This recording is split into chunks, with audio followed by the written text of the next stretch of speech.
மாண்புமிகு பேரவைத் தலைவர் அவர்களே, மாண்புமிகு முதலமைச்சர் அவர்களே வணக்கம். மாண்புமிகு எதிர்க்கட்சி தலைவர் அவர்களுக்கும், மாண்புமிகு அமைச்சர் பெருமக்களுக்கும், மாண்புமிகு கட்சி தலைவர் அவர்களுக்கும் மாண்புமிகு உறுப்பினர் அவர்களுக்கும் வணக்கத்தை தெரிவித்துக் கொள்கின்றேன். காவிரி நீர் நம்முடைய தமிழ்நாட்டின் உயிர் நாடி. 38 மாவட்டங்களில் 28 மாவட்டங்கள் காவிரியை நம்பிதான் இருக்கின்றன. 8 கோடி மக்களில் 5.5 கோடி மக்கள் காவிரி நீரை நம்பிதான் இருக்கின்றார்கள். காவிரி நீர் பார்த்தீங்கன்னா குடகு மலை, அதாவது கூர்குல கர்நாடகாவில் ஆரம்பித்து மேற்கு தொடர்ச்சி மலை வழியாக தர்மபுரி மாவட்டத்தில் தான் தமிழ்நாடுக்கு முதல்ல வருகிறது. தர்மபுரி மாவட்டம் பிலிகுண்டில தான் அது உள்ள தமிழ்நாட்டுக்குள்ளே நுழைகின்றது.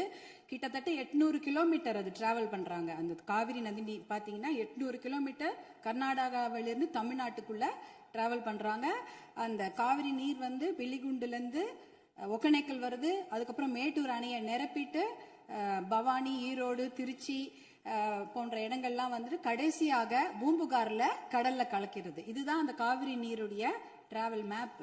இதுல பாத்தீங்கன்னா 320 கிலோமீட்டர் மட்டும்தான் கர்நாடகாவில் காவிரி பாய்கிறது. பார்டர், அதாவது அந்த பார்டர்ல வந்து 60 கிலோமீட்டரும் தமிழ்நாட்டுக்குள்ள 420 கிலோமீட்டர் காவிரி நதி நீர் ஓடுகிறது. அப்படி என்றால் நமக்கு தான் அதிகமான உரிமை. 420 கிலோமீட்டர் தமிழ்நாட்டில் ஓடுது. நம்மளுடைய மாநில எல்லையில 60 கிலோமீட்டர் ஓடுகிறது. அப்படி என்றால் கிட்டத்தட்ட 740 டிஎம்சி தண்ணீர், காவிரி நீர் இருக்கிறது என்றால் அதற்கு அதிகமான உரிமை நமக்கு தான் இருக்கிறது. கிட்டத்தட்ட 400 டிஎம்சி தண்ணீர் வந்து தமிழ்நாட்டுக்கு உரிமையான தண்ணீர், நமக்கு பாதிக்கப்பட்ட தண்ணீர். ஆனா நாளடைவில் அதை குறைஞ்சி 205 டிஎம்சியா குறைச்சிட்டாங்க. 192 டிஎம்சி அதை குறைச்சிட்டு இன்றைக்கு 177 டிஎம்சி தண்ணீர் தான் தமிழ்நாட்டுக்கு என்ஷூர் பண்ணியிருக்கிறாங்க. அதாவது அந்த காவிரி நடுவர் மன்ற தீர்ப்புல பாத்தீங்கன்னா Karnataka has to ensure to give Tamil Nadu 177.25 TMC தண்ணீர்னு அங்க வாக்கியங்கள் வருது. இது 178 டிஎம்சி நமக்கு இறுதி தீர்ப்பின் படி வர வேண்டிய தண்ணி. ஆனா என்ன பாத்தீங்கன்னா நம்ம வந்து கடைமடை மாநிலம். கர்நாடக அரசு முதல்மடை மாநிலமாக இருக்கின்றது. சுப்ரீம் கோர்ட், உச்சநீதிமன்ற தீர்ப்பின்படி கடைமடை மாநிலத்தின் அனுமதி இல்லாமல் எந்த ஒரு கட்டுமான பணியும் எந்த ஆற்றுப்படுகையிலும் கட்டக்கூடாது. குறிப்பாக காவிரி நதி நீர் மேல கட்டக்கூடாது. ஆனா 4 டேம் இருக்கு.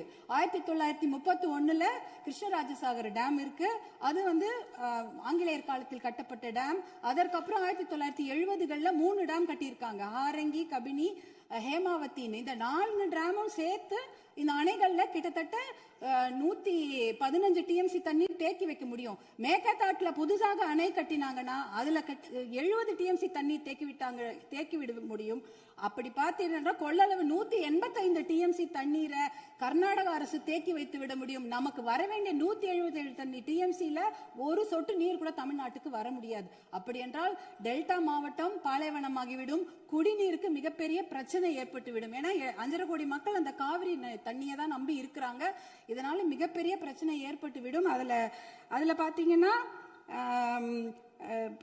இப்ப வந்து கர்நாடகாவுக்கு உரிய நீர் வந்து 284 டிஎம்சி தான். நமக்கு இருக்கிறது வந்து 404 டிஎம்சில இருந்து குறைஞ்சு 177 டிஎம்சி ஆக்கிட்டாங்க. அதனால இதை வந்து நம்ம ஒரு மிகப்பெரிய பிரச்சனையாக எடுத்துக்கொள்ள வேண்டும். மாண்புமிகு முதலமைச்சர் அவர்கள் கொண்டு வந்த அந்த தீர்மானத்தை, காவிரி நீர் படுகையில எந்த ஒரு கட்டுமான பணியோ அணைக்கட்டோ கட்டக்கூடாது என்ற தீர்மானத்தை பாட்டாளி மக்கள் கட்சி முழுமனதாக வரவேற்கிறது. அதற்கு எங்களுடைய முழு ஆதரவை நாங்கள் தெரிவித்துக் கொள்கின்றோம். குறிப்பாக ஜூன் 12ஆம் தேதி மேட்டூர் அணை, அது வந்து 92 டிஎம்சி பிடிக்கக்கூடிய அணை. ஆனா அதுல இன்னைக்கு பாத்தீங்கன்னா 40 டிஎம்சி தண்ணி தான் இருக்கு. ஏன்னா அந்த தண்ணியை கூட இன்னைக்கு குறுவை சாகுபடிக்கு கொடுக்க முடியல. குறுவை சாகுபடி வந்து வடகிழக்கு, அதாவது சவுத் வெஸ்ட் மான்சூன், தென்மேற்கு மான்சூனை நம்பி தான் இருக்கிறது. ஆனா இந்த குறுவை சாகுபடிக்கு விடக்கூடிய தண்ணி வந்து இல்லாததுனால 40 டிஎம்சி தண்ணிய இன்னைக்கு ஜூன் 20 இன்னி வரைக்கும் கூட மேட்டூர் டேம் திறக்கல. இப்ப மேட்டூர் டேம்ல இருக்கிற 40 டிஎம்சி தண்ணி குடி தண்ணீருக்காக நம்ம சேர்த்து வச்சிருக்கிறோம். அடுத்த வருஷம் அந்த மேகதாட்டு அணையை கட்டிவிட்டார்கள் என்றால் அதற்கப்புறம் அந்த குடித்தண்ணீர் கூட நம்ம மிகப்பெரிய பற்றாக்குறை ஏற்பட்டுவிடும். இதையெல்லாம் கருத்தில் கொண்டு நம்ம மேகதாட்டு அணையோ எந்த ஒரு கட்டுமான பணியோ கர்நாடக அரசு கட்டாமல் பார்த்து கொள்ள வேண்டும். உச்சநீதிமன்ற தீர்ப்பு தமிழகத்துக்கு சாதகமாக இருக்கிறது. காவிரி நடுவர் மன்ற தீர்ப்புகளும் நமக்கு சாதகமாக இருக்கிறது. இதை நாம் முனைப்புடன் இருந்து தொடர்ந்து செயல்பட்டு இந்த மேகதாடு அணை கட்டுவதை தவிர்க்க வேண்டும்.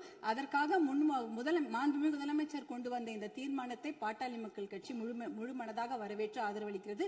வாய்ப்பு கொடுத்ததற்கு நன்றியை தெரிவித்துக் கொள்கின்றேன். நன்றி, வணக்கம்.